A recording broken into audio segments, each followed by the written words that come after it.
Welcome to the 538th Imagine Buffalo program and our 160th YouTube program, video program hosted by the Buffalo and Erie County Public Library. Thanks for joining us today. This program is put together and created by the Center for the Study of Art, Architecture, History, and Nature, or C-SAAHN, as I like to pronounce the acronym, and ImagineLifelongLearning.com. Now, we're again delighted that you've joined us today. It's a special day.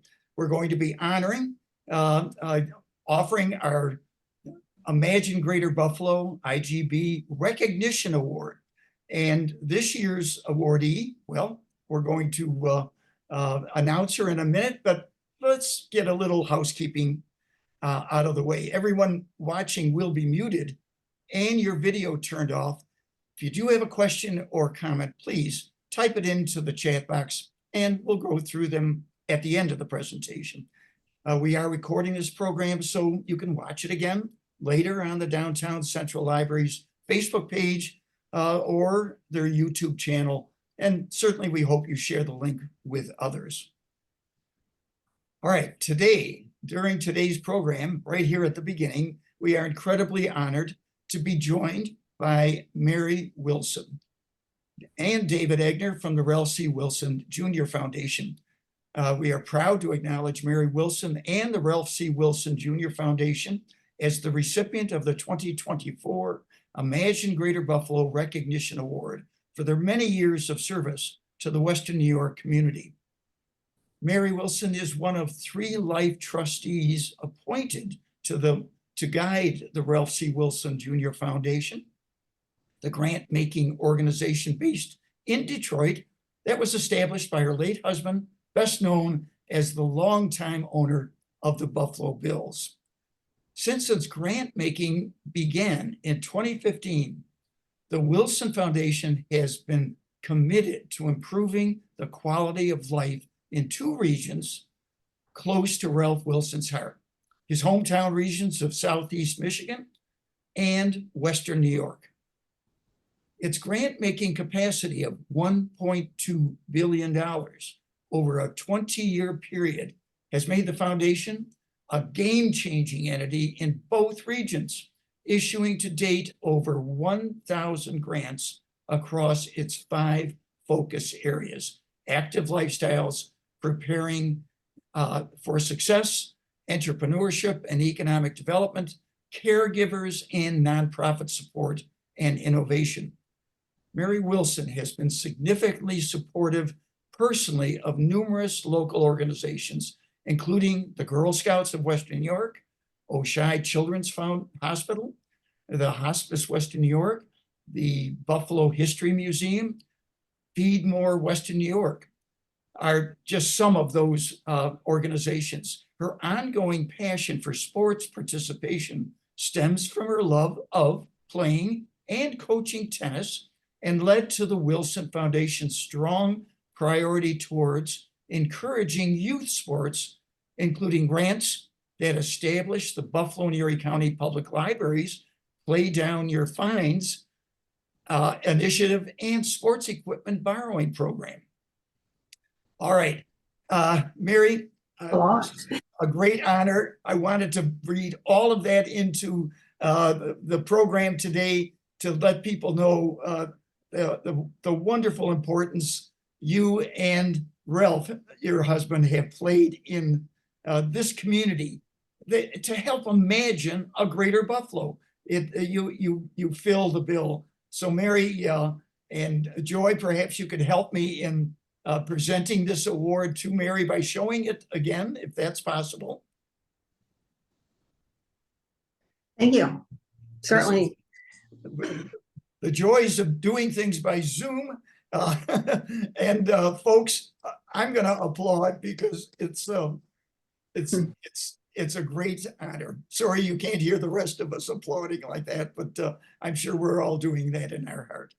All right. Mary, do you have anything at this point just to say relative to that? And then we're going to introduce David and get into the foundation.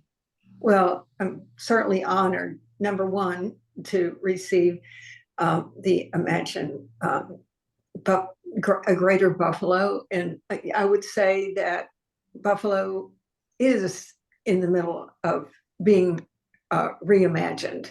And so much is happening on the waterfront, so much the AKG.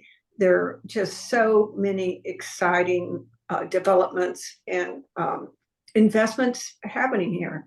And so where we are honored, and I'm just fortunate. Number one, I ever met Ralph, and part of his giving back has been one of the greatest things in my entire life. Thank you again for this recognition. Well, Mary, you're quite welcome. And your partnership with the foundation is an important element of the ongoing 20 years, the halfway mark, as you pointed out, that we're just about, we're in. So joining Mary today is Ralph C. Wilson Jr. Foundation President and CEO, David Egner. They're based in Detroit. He is a well-known leader in Michigan philanthropy from his earlier work with the W.K. Kellogg Foundation, Michigan Nonprofit Association, the New Economy Initiative, and the Hudson Weber Foundation. His approach to grant making at the Wilson Foundation includes the belief that the most impactful community strategies center on public and private sector collaboration and the ideals of innovation, teamwork, and outcomes. The Ralph C. Wilson Jr. Foundation is set to allocate more than $2 billion in grants before its limited lifespan ends in 2035. So now let's hear from this team of Mary Wilson and David Egner. Folks, take it away. Great. Thank you, Dennis. Let me get a shared screen up for Mary. My role today is tech support and adding a little flavor at times for Mary. Terrific. Mary, it's all yours.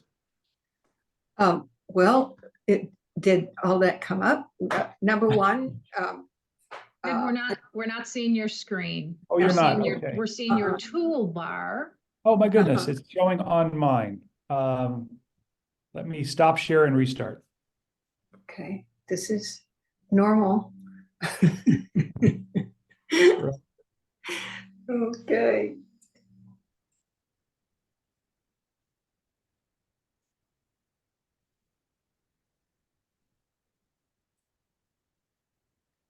Naturally, it worked so well during practice. It did. It did indeed. All right. We got it? All right. Well, first of all, that's my favorite photo of me and Ralph. And it was a wonderful moment in our home in Grosse Pointe Shores, Michigan. And of course, there he is at the beginning, which I wasn't part of. I met Ralph at 90, but again, Hall of Fame, that was one of our greatest moments. And weekends in Canton, Ohio. And one of Ralph's greatest lines that I will never forget is, I'm 90 going on 91, but I still feel youth is on my side. And that is exactly how Ralph lived. He was very youthful, very involved, and exercised every day. As a matter of fact, we met through tennis and his love of tennis, and we played every day. He was just a very dynamic leader and loved everyone. Well, not exactly everyone, but if you got on his bad side, you might get a little upset. But he had great respect, whether you, whoever you were, and whatever you had. He was truly a magnificent person. And now here he is giving it all back, touching even more people. And we started with 4 life trustees, and the 4 life trustees were, Ralph wanted people that knew him the best. So Jeff Lippman, who is sitting right next to Eugene Dreiger there. And Eugene is no longer with us and was Ralph's lawyer and just the most magnificent person, and very involved with our direction. And Ralph could not have picked two greater people right there. And then I'm in the back there, and my niece, Mary Owen, who Ralph absolutely adored, who started at the Bills and worked all the way up into vice president of strategic planning. And with us is some of our committee members and board members. On the right over here, we were so lucky to have Jerry Mazurkowitz on the first board, and he brought so much, and David Colligan, who again brought so much. Their knowledge of Buffalo brought so much to our board, developing that first board, and Frank Fountain from Detroit. And then we also have some committee members there, but we are a great team and work very close. We really think, what would Ralph do? And it really determines our direction. Many people are surprised about the caregiver direction we go in. Ralph really cared about the caregiver. And we've partnered with Rosalind Carter Institute. Rosalind Carter cared very much about the caregiver. And so we're doing several events in that area. And Exhale is one. And Dave, you want to jump in with some of the other? Sure, I'd be so much. And the caregiver is so important, as we all know. And so it's very a wonderful area for us to be involved in. So the area takes two forks in the road. One is paid caregivers, those people who are paid to be caregivers. And we have a program called Carefront, which is focused inside some major health systems, trying to increase the retention rate, the value, and the quality of the entry-level caregiver. And then the second fork in the road is family caregivers, people who are giving care to loved ones, or neighbors who are giving care to a loved one in some cases. These photographs are from West Falls for the Arts, the Musical Memory Cafe. This is part of our Exhale program. This is where you can take a loved one who's dealing with memory issues and get a piece of them back through music and art and acting. And it also gives a respite to the people who are giving care. So the focus there in the family caregiver space is very much how to support those who are providing care to those that they love. Thank you. And of course, we were just here with our meetings. We have a board meeting here. We have one in Florida, and we have one in Detroit, and another one in Detroit. But we were all here last week, and as you can see, we're in the terminal, the terminal building, and it's just what's happening there, what's going to happen there. One of my questions was, how long is this going to take? And Maureen said 5 years, which I'm happy to hear that. And there's just so much interest in this terminal, the central terminal. And then we are very much involved in the East Side. We were at Broadway Market, and we were at the Torn Space Theater. And so it was a wonderful day of not only sitting in meetings, but getting out and experience where our grant making is going, and being excited about so much that we are touching. And Dave, again.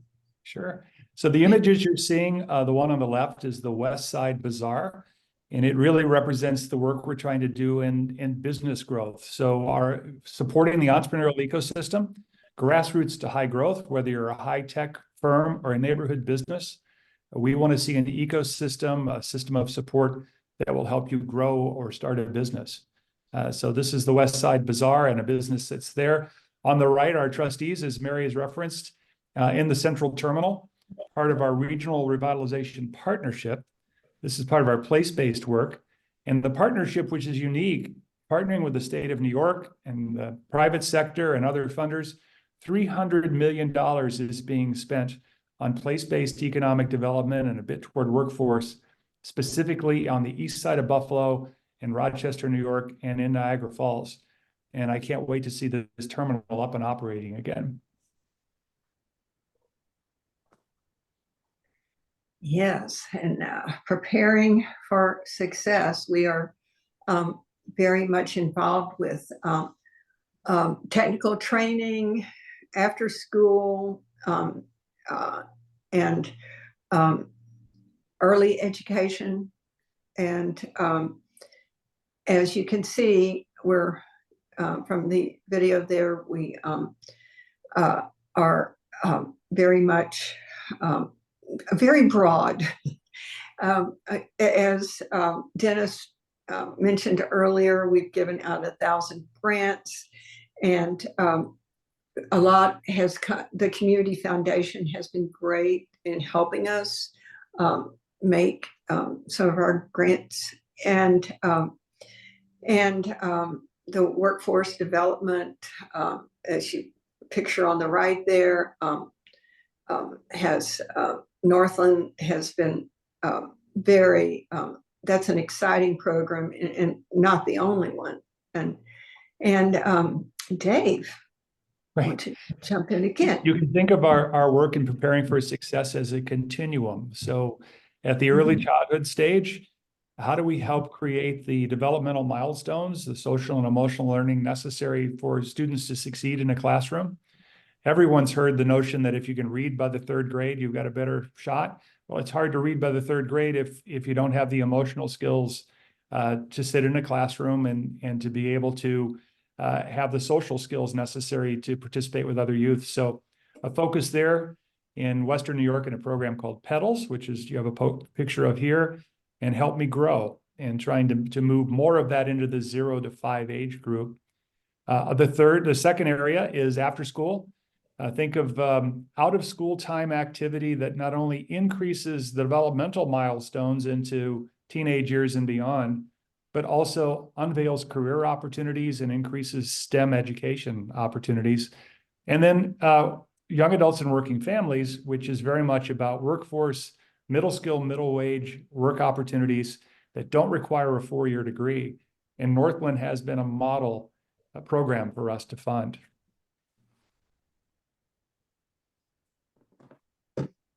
Oh, and then one of my favorite right up here, which just happened on Saturday at the AdPro field house out at the stadium, at where the Bills practice. And here were over 220 girls, 9 to 12-year-olds. And I'm very proud that I started this 18 years ago. I went to Ralph and I said, Ralph, I would like to start a girls in sports program out at the field house. And Ralph said, sure.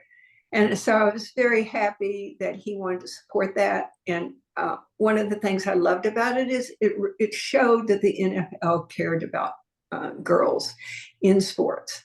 And so it's been a really big success.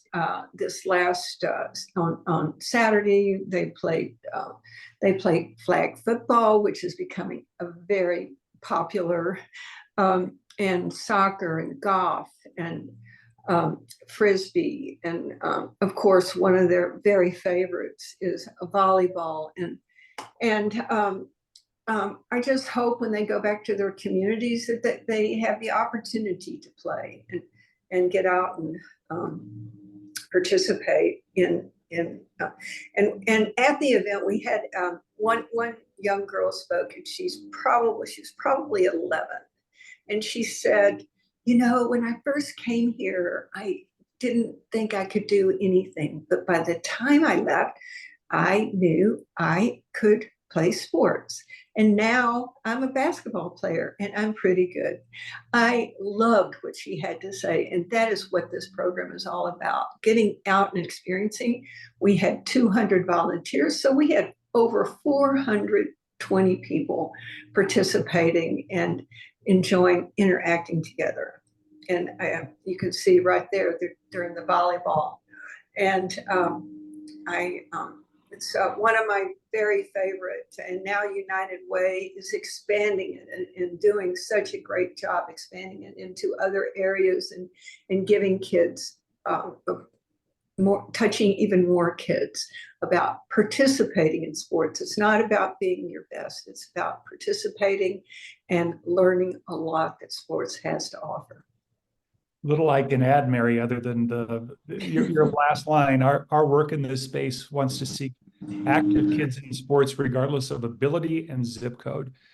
They should have access regardless of where you live, and certainly access that is from rec leagues and neighborhood activities all the way up to travel sports. When I first came on board, I thought, well, this is a nice to-do program. What I've learned since we engaged the Aspen Institute, who has a sports program, only about 12 to 13% of kids in Western New York get the amount of exercise that the Center for Disease Control recommends. This isn't a nice to do. This is an economic and a healthcare crisis in the making. If we could just get the participation rate up to 25%, about the national average, the savings downstream in healthcare and lost productivity is billions of dollars to Western New York. So while it's certainly fun to play and your life can be improved, it also affects all of us if we don't have play expanding in the community. So kudos, Mary, for girls in sports, because it's the girls who retire first, not the boys. So this is a terribly important program. And then we come to my other very favorite, what we are doing, our parks and trails. And it's definitely imagine a greater Buffalo, a greater waterfront. It's a 90-acre park. Right now we're working on 30 acres of it. And I think many of you saw on television, on the news about this bridge that's actually being built in Italy and is going to be on a barge coming over from Italy. And it'll be here and installed in October, and very exciting and an amazing work of art. And the parks and trails, it's $50 million investment in the park and the one in Detroit.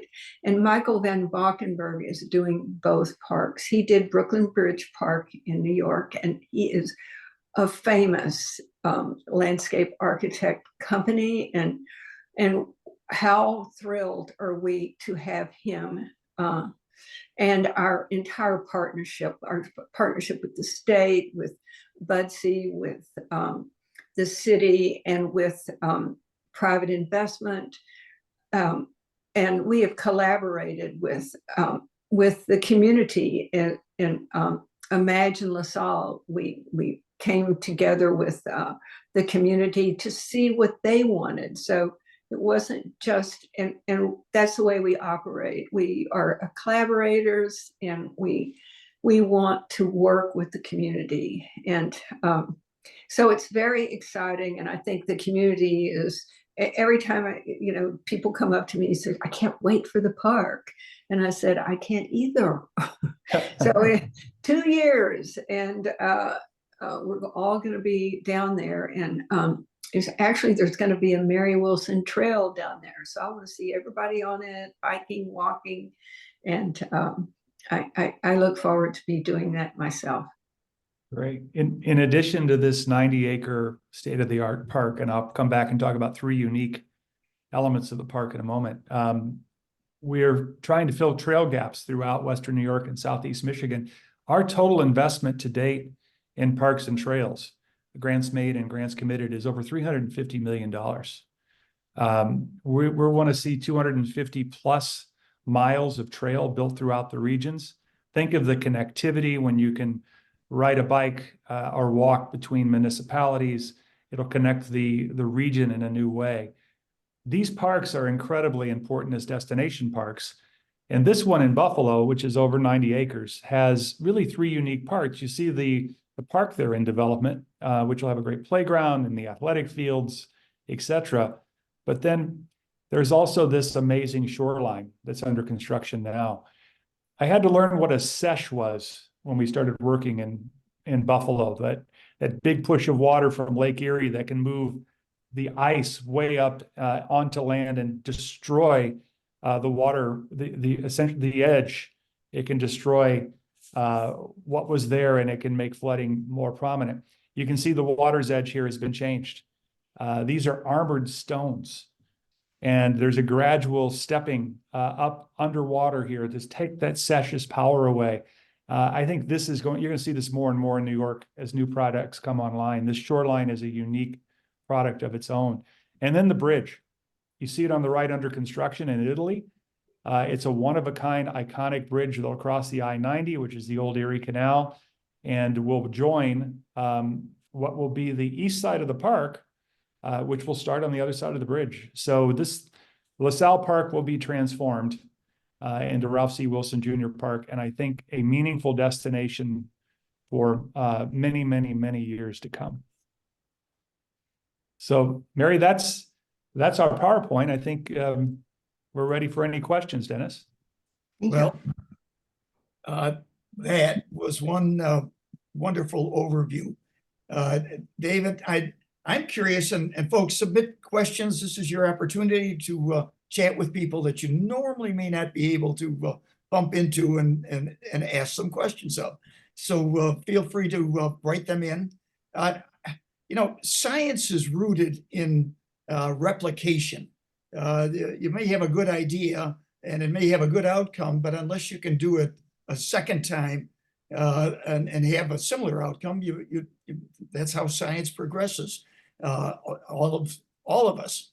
My point is, you're this unique organization that is working with two cities in a limited amount of time to go ahead and try things, to experiment with ideas that the community is submitting to you. I'm sure many of the ideas, and you have to select which ones you want to partner with.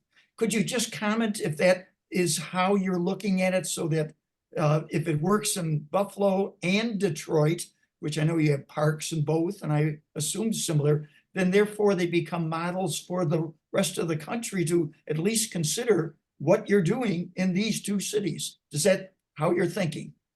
It's part of our thinking, Dennis. It's a great question. The two places are very alike in many ways and very different in others.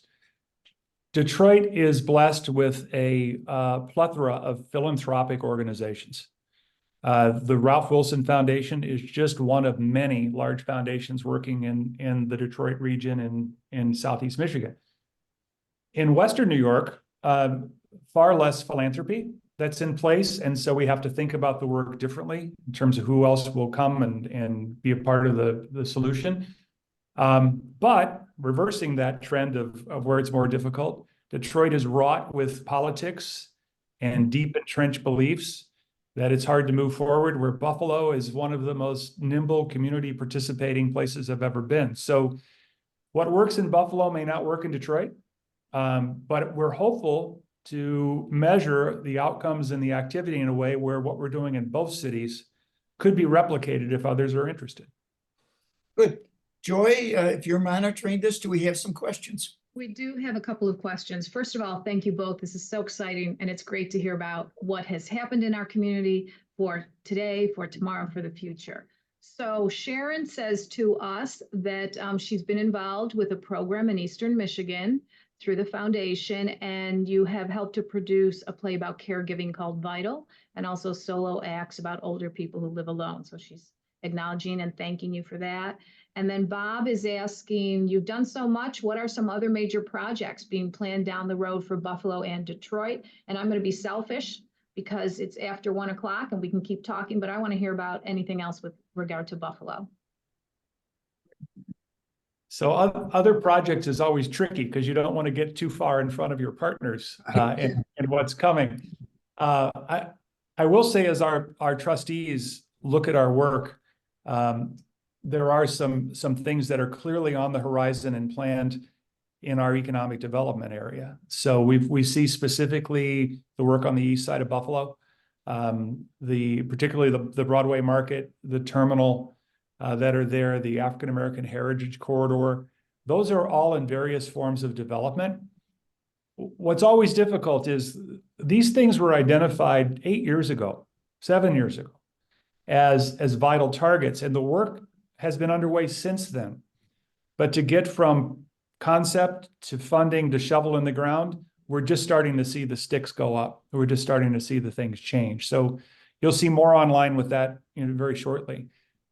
I love the fact that the youth sports and rec work continues, and our partner, the Greater Buffalo Community Foundation, has a legacy fund with youth sports, as well as a legacy fund with caregivers and with green design and with what would be betterment of the community of Buffalo at large.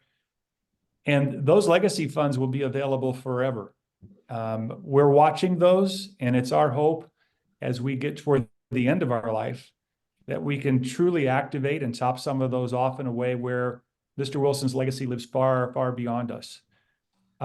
Mary, that's top of mind for me. What anything come to mind for you coming on board? First of all, I'm glad you mentioned the African Heritage Corridor, because I left that out on our tour, which was part of our tour. And Terry Alford, he's wonderful, and how that far they have come. I was there a year ago,